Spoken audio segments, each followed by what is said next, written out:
Jai Hind, Jai Bharat, and welcome to Dev Talks. This is Aadi.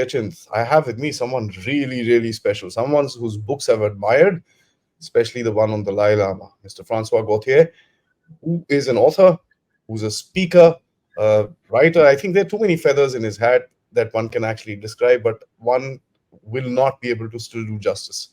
Thank you so much, sir. Firstly, namaskar. Welcome to the show. I'm looking forward to having this wonderful conversation with you on our wonderful country called Bharat. So, thank you. Uh, to open with, sir, I wanted to ask you is we have a long history where today people are saying it's even 10, 20,000 years of a civilization. And that history was kind of disturbed when the invaders came in. So from Bharat, we became Hindustan. And then we became India when the British came.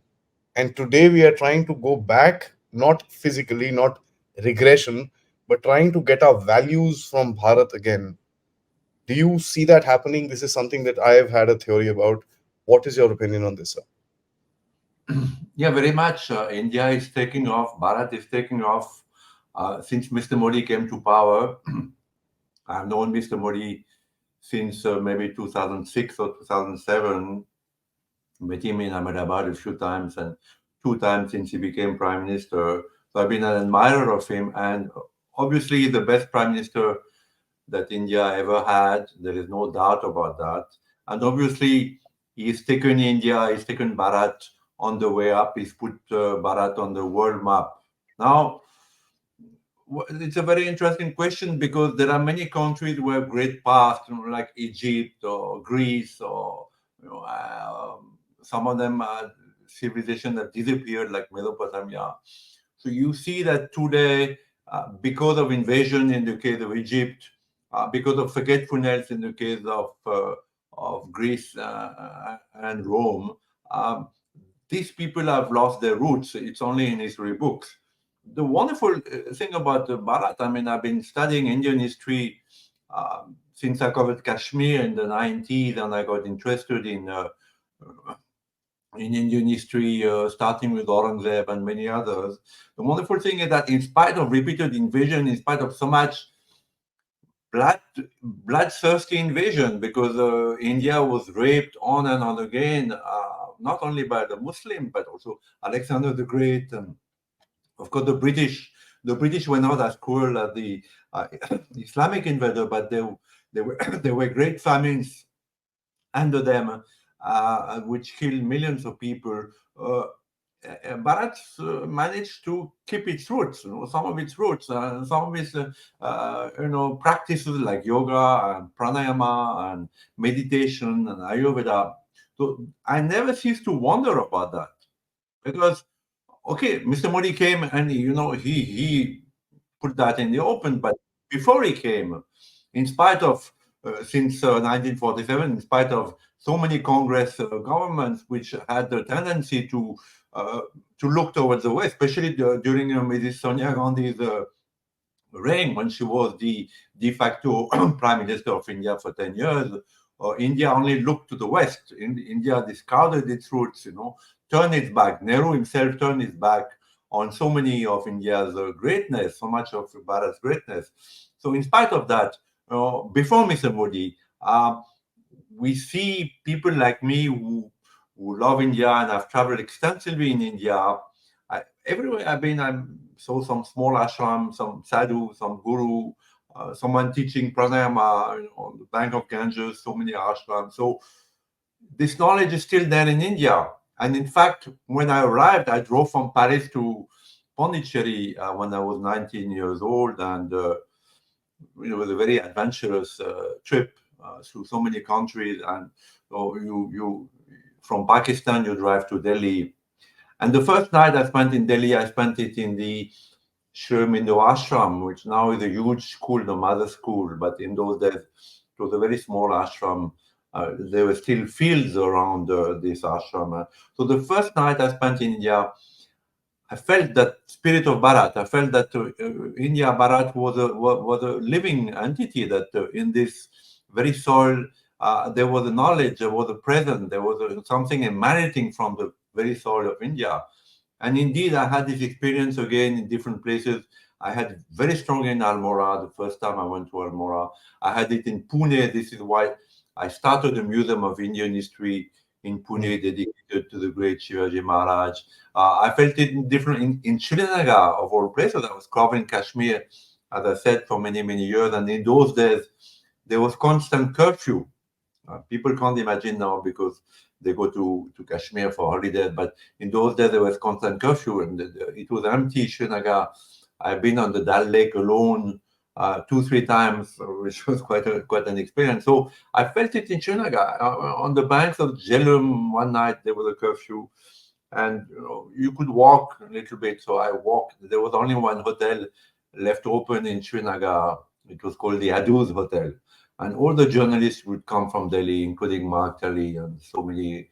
The CNN was starting then. So then one night there was curfew and there was gunfire because a lot of gunfire, a lot in Srinagar in those days. So I walked on the Jhelum and I felt this Mother India's presence.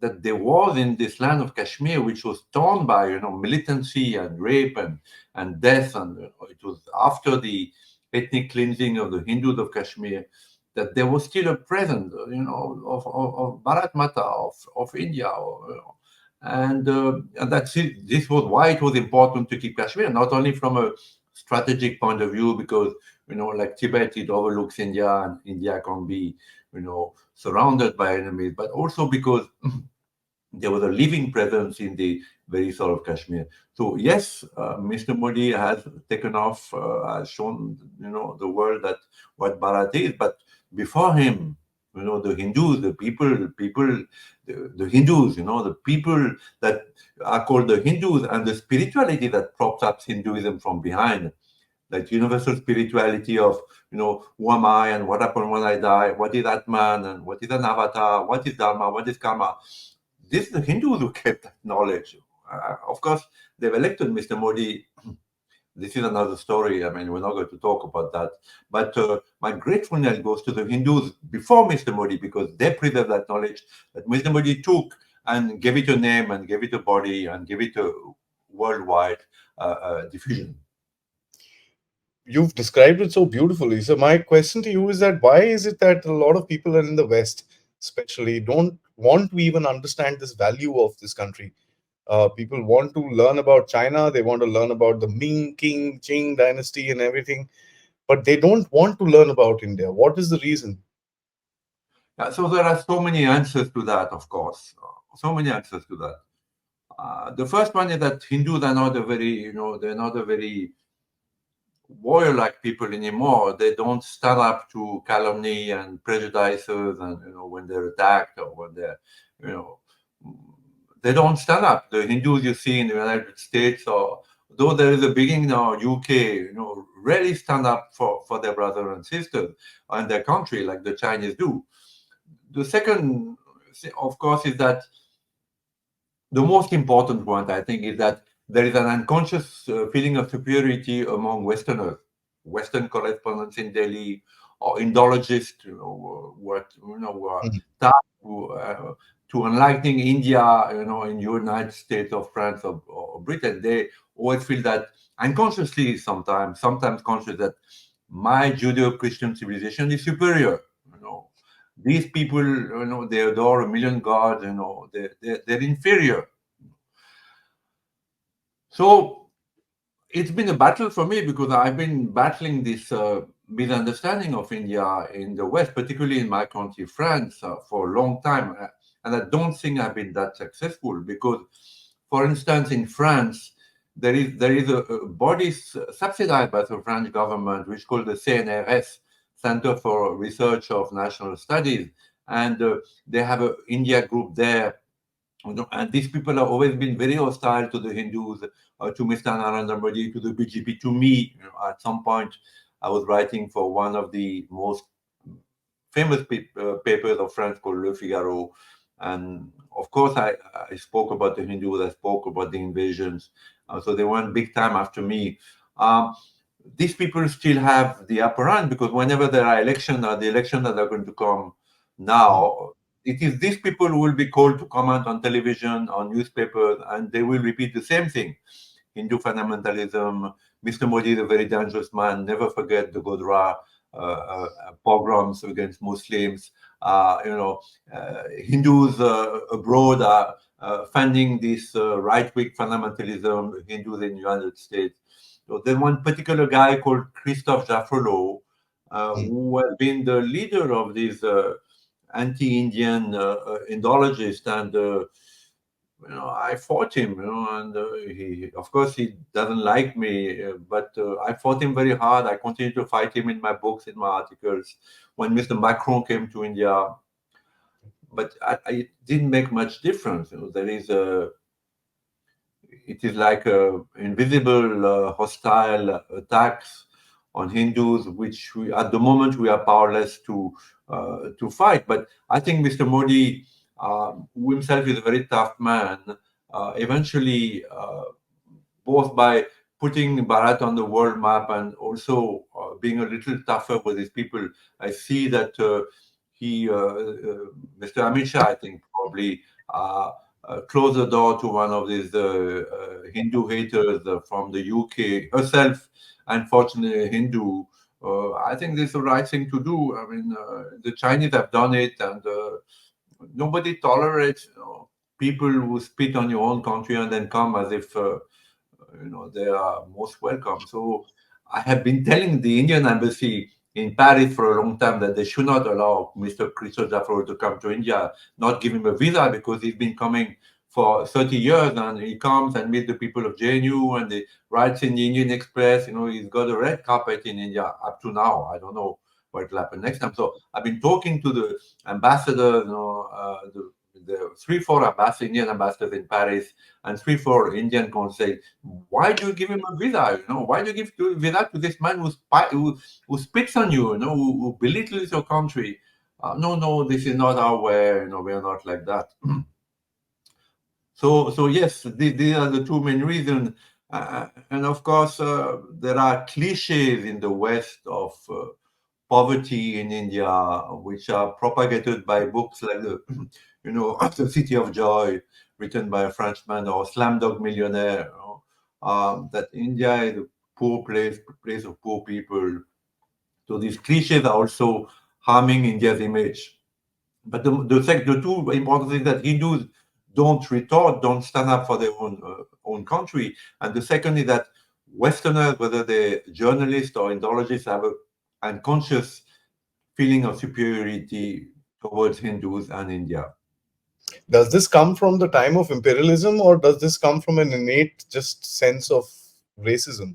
What is it, sir? Why is the Hindu hated so much? So I don't like the word racism, because Neither do I. I mean, but one no, has I to don't consider. them because it's used right and left now. You see in football, I'm a follower of football, and in English football, if you say anything against in France for that matter too, anything against a Muslim, it's called racism. Even if Hamas has murdered and raped and in the most horrible, horrendous manner, hundreds of Israeli young women and men. So if you say anything, this is called racism. I don't like the word racism, and I find that in India, the word racism is not always used rightly. I would say that's why I say feeling of superiority. Feeling of superiority. It could be. It could be. I mean, like we in France, look down on Belgium. We think that we are superior to Belgium. Belgium are also white people. They're also Judeo-Christian. So I would say I would keep away from the word racism because I think the BJP and RSS are using it too much at the moment. So feeling of superiority, unconscious most often. I meet the New York Times correspondent in Delhi and the Guardian and people who are absolutely, hate Mr. Modi and the BJP, and they're young, fairly nice people. So we need to be careful in not painting everything black and white. It's everything is complicated. Nothing is so simple. There are many, there are many effects. There are many causes. So let's just say feeling of superiority. One of the things I thought will trigger a lot of backlash from the world was the Ram Mandir, sir. And No, I even don't you've know. written It's about it. Raman is there. I mean, ignorance also is a very important matter, ignorance. So, and ignorance which is propagated by the very people who should enlighten their Western readers, like the Western correspondents in Delhi or the Indologists. So Article 370 was so much criticized, including in France, in my country, because I wrote a piece and looked up what the French were saying.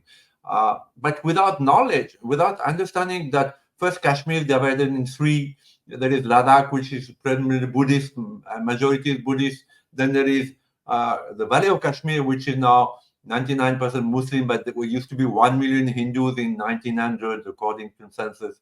Then there's Jammu, where there's still a thin Hindu majority.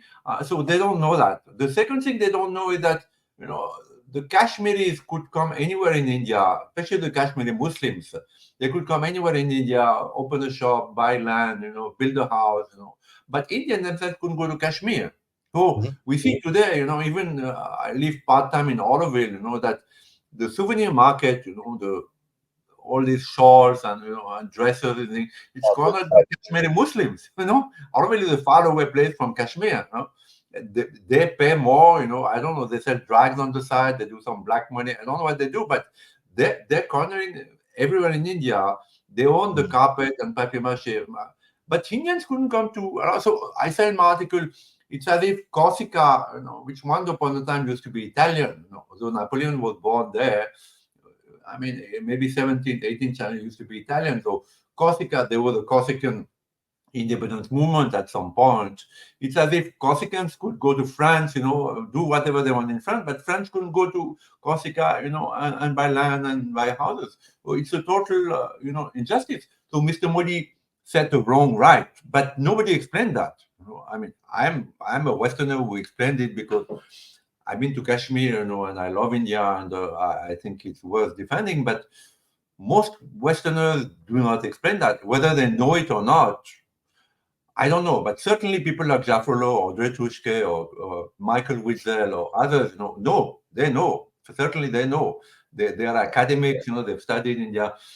So there is both ignorance and as well as, you know, ill will. Agenda. Ill will. Yeah. Yeah. One thing that we are seeing today is that ill will is becoming jealousy, and with the rise of Bharat, as you say, uh, as you grow, there are more and more people want to pull you down, and we see that with this lady, Nitisha Kaul or whatever her name was. She's gone on a absolute anti-India rant, as if Mhm. she's been made the biggest victim, as she's the only person in the world that has been deported ever. Uh, why is it that they want to kind of? Is it just because of the elections coming up, or is there a generic sense that you guys need to learn from us? No, I don't believe too much in conspiracies. I think that the good thing is that in the old days, before Mr. Modi, or even in his first term, much of the Indian media would have stood up for her, saying, "Oh, it's an infringement upon press freedom, upon freedom of speech." But most of Indian press that I saw condemned her. That there was no sympathy for her. So that's a great change. This is a great change without any doubt. I wouldn't pay too much attention to her. She's a No, lone, just but just an it's true that example. enemies. No, India has so many enemies. The Yeah, Hindus have so many enemies, from the Chinese to the Marxists to the Hindus in the intellectuals. There's still a few Hindu intellectuals who are anti Mr. Modi, and then of course Islamic. Uh, Islamic onslaught and Christian conversion. So there are many enemies that Bharat is facing. But at the moment, the people are stronger. There's more nationalism. Mr. Modi is a stronger leader. Mr. Amit Shah is a, formidable opponent. So things are looking good. so the culture itself, and you've kind of written quite a bit about it. I've read a couple of your, lots of your articles, and you've spoken as well. The tolerance of India, is that a good thing, or is that something that we are now realizing um, hurt us more than it benefited us? See, I would like to come to the Bhagavad Gita because this should be the Bible of future humanity. So the Bhagavad Gita doesn't say, you don't fight. On the contrary, it says, when Dharma is attacked, when Dharma is in danger, you know, And Lord Krishna tells Arjuna that you have to fight, even though you see your friend or your cousins there on the other side, you have to fight, kill. I mean, not because you don't kill the soul. The soul is immortal. You kill the body, and the soul is reborn. So the great message of Bhagavad Gita is that, and what I think Sri Aurobindo is the modern guru who repeated it best, and fought the British and had his brother manufacture bombs and revolvers in the basement of their father's ancestral house in Calcutta, is that yes, one needs to fight, and Hindus have to learn to fight again, if necessary physically, because of course, if there is a war, it will be a war with China. I doubt it will be a war with Pakistan, because Pakistan is bankrupt and they keep killing each other, the Shah and the Sunnis, and both of them are killing the Ahmadis. So Indians need to fight, and the message of the Bhagavad Gita is absolutely important, essential. I don't think that, I don't think that the BJP leadership has understood that really. We see that vis-a-vis China, China keeps encroaching upon India, then pretends to negotiate, and then withdraws half a kilometer and then come back in another place. And Mr. Modi went out of his way to charm President Xi Jinping, invited him twice in Ahmedabad and Mahabalipuram, and lavished upon him so much, honor and pomp and friendship, but to no difference. I mean, so I think the spirit of the Bhagavad Gita has not been fully understood by the BJP, especially in terms of China encircling India. And talking is not a way of fighting. Talking is a way of the weak. The Chinese don't talk; they just act. They pretend to talk, but they just act. So I'm a friend of the Dalai Lama because, as you said, I have met him 8, 9 times, and I think he's a wonderful yogi. Apart from his Nobel Prize, he's a real yogi. He's a wonderful human being. He spent his life and health fighting for the Tibetan cause. But he's 89 now, and whereas China has recognized, separate Kashmir, that they give separate visas to the Kashmiri Muslims, or separate visa to the Arunachalis, and they are claiming huge Indian territory. They're claiming the whole of Arunachal Pradesh, which is a beautiful state. But India is still recognizing Tibet. They have the Dalai Lama, who's 89 years old, who's a wonderful man, a friend of India. I've been to conferences with him, and he said, "We're so grateful to Bharat. We're so grateful to India. Our spirituality is the same." They have this man, Mr. Modi, barely. I think this year only wished him, but every year he would wish Sonia Gandhi, who'd been a bitter enemy of him, who wanted him killed, and unleashed that lady terrorist in Gujarat, knowing very well that she was tasked to kill Mr. Modi. And so Mr. Modi wished Sonia Gandhi every year.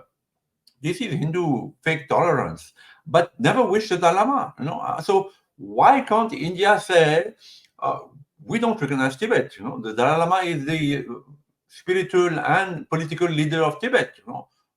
We want him to go back to Tibet. Why can't India say that? Because there's one word that makes the Chinese mad is Dalai Lama. You just pronounce the name Dalai Lama. They spent last 50 years in stopping world leaders from receiving the Dalai Lama officially, including in my country, France. No president received him officially because they're scared of the Chinese. The Chinese will cancel the Boeing orders, or Chinese will do this, do that. But India has this wonderful trump card. The Dalai Lama, who's a wonderful being, a Nobel Prize. And ignore him, not only under the Congress, but under the BJP. So this is not the spirit of the Bhagavad Gita. Because Bhagavad Gita will say, you fight the Chinese by whatever means. They are wounding you, they are claiming territory, they are killing your soldiers, and you have this man there, a yogi. Why can't you use him and honor him? No, because we don't want to offend the Chinese. We are Hindus, we don't want to offend the Chinese. But if you give the army a free hand, even in Kashmir, if the political leadership had given the army a free hand, I am a great fan of the Indian Army. In Kashmir, I spent a lot of time with the Indian Army. My wife's uncle was an army general, and he put me in touch with some of the army generals in Srinagar, and they took me on operations, on the line of control. Night operations away from Srinagar, And I had great respect for the soldiers and the officers. Wonderful. I don't know what is it now, but at that time, wonderful people, educated, courageous, fearless. Nice. The Indian army should be given a free hand, including by the BJP government. So, do you see that resurgence of nationalism? You mentioned that, sir. So, what is it that you kind of see happening in India today, sir? In what way? You said there is a resurgence of nationalism in India today, and it's coming across. What is it that tells you that is happening? No, it started on social media, of course. I mean, the mainstream media for a long, long time in India was politically correct, and there were very few newspapers and televisions. You Mm. know, NDTV was the leader, I think, in that way, and newspapers like Hindustan Times were hostile to the BJP and Hindus generally. So the nationalism started on social media. Mm. People like Shefali Vadia and others, they started saying on social media, we are Hindus, we are proud, we want to fight. And then Mr. Modi came, of course, and he was a champion of social media because he used social media in his campaigning in 2014. So uh, nationalism grew even more in social media. And then as Mr. Modi, entered his first mandate and his second mandate, he did things like, removing Talak Talak and Article 370 and now Ayodhya and so many other things that made Indian proud. But, and there's a great but, Indian education has not changed. You will not able to do that because there is so much resistance. I remember when Mulimano Joshi, whom I count as a friend, and I was with him in Srinagar when he raised uh, the Indian flag, which was made fun by the entire press in those days. Uh, when he tried to introduce Vande Mataram singing in school, there was and that was, 20 years ago, there was such a huge outcry that he had to back out. So Indian education makes clones good to for export. I'm sorry to say it's still true today. Every Indian family, middle class, upper middle class, they still want today to send their children to the US, mostly to the US, but UK and Canada eventually, because their children do not learn about Kalidasa, one of the greatest poets ever in the history of humanity, about Maharana Pratap, one of the greatest warriors ever in the history of India, never sat in a palace. Fought Akbar, who was supposed to be, the good Mughal emperor, refused Akbar's friendship because he considered Akbar as an invader, as a foreigner, and actually held him, in Adirgati. Or Shivaji Maharaj, who's as great as Napoleon, or greater even. There are hundreds of women warriors. We have this image of India of women being beaten, raped. Of course, there was that horrible Delhi rape a few years ago, which enhanced again that image. But there are hundreds of women warriors, extraordinary women warriors. Not Rani of Jhansi, because Rani of Jhansi fought the wrong battle. No, she fought for the restoration of the Mughal throne, which was the wrong battle. But Rani Akabatu fought the Portuguese, Rani Durgavati who fought the Mughals, Rani Chennamma who fought the British. Hundreds of them in my museum. I have put few of them. So as long as the children don't learn that, as long as Shomda's philosophy, which is probably one of the greatest philosophies of the 21st century, because it encompasses real philosophy with yoga and the Atman and the karma, So as long as it's not taught in Indian school universities, you're just producing Western clones because they are what they learn is mostly Western mathematics and Western science, and nobody tells them Vedic mathematics could do in 3 operations what it took 10 or 11 operations in the West. So, and they have done homeopathic changes because not, again, this Hindu thing, not to offend, to stay, no confrontation. But unless you change Indian education, that revolution of Mr. Modi will not happen because nationalism will be just on the surface. True nationalism is I know my poets, I know my warriors, I know my women warriors, I know my great writers. I'm proud to be a Frenchman because I have been brought up in these roots. But my pride in being Indian is superficial because it just maybe Mr. Modi, the BJP, Ayodhya, it's too superficial. I need to know more about my roots, and this not happening. This not happen. may happen in the third term, but the more you wait, the more difficult it is to be, because you're going to be resistant from the Christian, from the Muslim, from the Marxist, from everybody, from Yeah. everybody. Even Mhm. even the bureaucracy will resist it.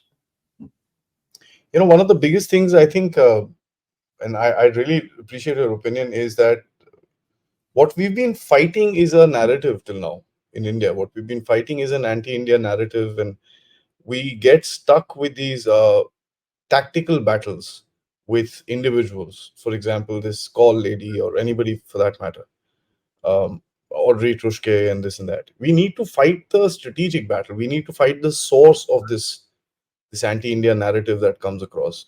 And I think there is a gap where we are not targeting the right kind of organizations that are actually pushing this stuff across. So there has to be a counter narrative in those places rather than fight these individuals. How do you Yeah. kind of?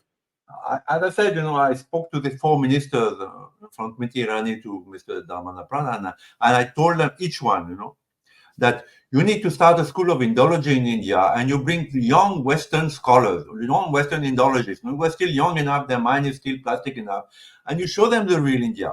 Little bit of Sanskrit, little bit of Puja, little bit of Benares, take them around here, let them meet Indian people, and then send them back, and slowly they'll rise up, and in terms, they'll become friendly Indologists, because at the moment they're only hostile Indologists in the world. Mostly in the Western world, they're hostile Indologists. Hmm. Smriti Irani was the only one who understood, and she tried to do something, but she was a very, she's a very angry lady, and she fought with that lady she had chosen, and the project just went to the dogs. But unless you do that, it is difficult to change. It will take so much time to change. So the first thing is start a school of Indian. The second is education. Unless you educate your Indian children in the greatness of the civilization, unless you teach Hatha Yoga and Pranayama, which are taught now in the US, in the Hmm. US, they teach pranayama to some children. Hatha Yoga, of course, has become universal, but in India, it is not there. If you start Hatha Yoga in school, there'll be a revolt. But unless you do that, how the country where they are born, is not teaching their children these great tools in life. That, in life, whenever I stress, I can do some pranayama, or I can learn some meditation. And later, when I'm, an executive, I can do that. They're taught in the West. Why in India they're not taught? This is Nehruvian. In many ways, I'm a friend of the BJP. I've defended the BJP since Molimana Joshi and Mr. Alvani. I knew them well. They were friends. I spoke about them. I defended them. I, friend of Mr. Modi also. But the BJP is not doing that. It is not doing that. And this is a huge problem. This is a huge problem. Education among Indian children, make them proud to be Indian, knowing about the greatest and also the dark side, the invasions. Invasions have been swept under the carpet in Indian books. Yep. Okay, now maybe little now Aurangzeb, people know a little more about Aurangzeb, but most of the other atrocities have been swept under the carpet. So in my museum, I show, who Tipu Sultan really was, who Yeah. Aurangzeb really was. Even to his own family, he beheaded his brother, he imprisoned and poisoned his father, he imprisoned his brother. He was a monster. Yeah. So unless you show this to your Indian children, I don't see, Bharat becoming the Bharat that we want to become. Yeah. Absolutely. There's no question. And social revival is one of the biggest things that we need in this country, because a conversation, I think and this is the last thing I'll ask you, what Mr. Modi has been able to do, and this is something that I kind of keep wondering, what is his biggest achievement in this country? There are flaws, as you've mentioned, there is going to be flaws in every place. But what is the biggest achievement? And to my mind, the biggest achievement is that he started a conversation. Would you agree with that? Because before that, people never spoke. It was taboo to speak about these things. What do you Yeah, kind of? of course, of course, of course. He did that, and he did many great things, and praise should go to him. And I've just finished a book, and this book is all about the great thing that he did, the vision that he had, especially in his first mandate. The Swachh Bharat was an extraordinary movement. I mean, it's a must for India to get clean. It's a must for India. The demonetization, whatever criticism there is, was also extraordinary thing to do. It was needed, and he did it. Now, what he didn't get is the collaboration of the Indian people, unfortunately, because I see today, because I travel a lot, is that many of the contractors were paid by the government of India to sort out and get rid of the trash. They just dump it. I go to Sri Sri Ravi Shankar ashram in near Bangalore. There's the road called the Kanakapura Road, which is quite deserted. It's full on the both sides. There's huge amount of trash being dumped at night. In Oroville, which is quite a deserted place also, they come at night and they dump the trash. So the corruption is still so much in India. There's so much corruption in India. So we can't blame Mr. Modi for that. Unless he get the collaboration of the Indian people, the goodwill of the people, corruption, cleanliness, discipline, his effort is limited. The results are limited. And that is not. We can't blame him on that. That is. He needs the collaboration of Indian people. Indian people need to have this. Stop littering. Even the rich. They open the car, the window of the car, and just throw out the things without a second thought. So he didn't get that collaboration. People might be proud. Again, that's why I say it's a superficial type of pride, because unless they themselves, are proud enough to say, I want to keep my country clean. I want my country to get rid of corruption, because you go to Thailand and you can buy a house in Thailand, everything in the white. Today, you want to buy something, you have to pay 40, 50% in the black. Still today, still in spite of Mr. Modi's effort. You want to sell something, you'll get 50, 60% in cash. This cannot. This is undermining the greatness of Bharat. That Congress system, BVS system, as The ecosystem is very strong. That's absolutely true, sir. And to yeah, break that is that is unfortunate. And quite a challenge. Yeah, yeah, yeah. It's quite a challenge coming across. So it was wonderful talking to you. It's always, I mean, I keep reading your articles and stuff like that, and as I told you, my favorite is one of the books that I've read. The book that I've read on the Dalai Lama, that was one of my favorites. I'm very interested in the Tibet region because it's a place I think we need to do more for, sure, and that's something that I've quite as well actually mentioned on the channel. But a pleasure talking to you, son, and I hope to see you back on the platform very soon. Jai surely, Hind, sir. surely, surely. Thank you. Namaste. Namaste.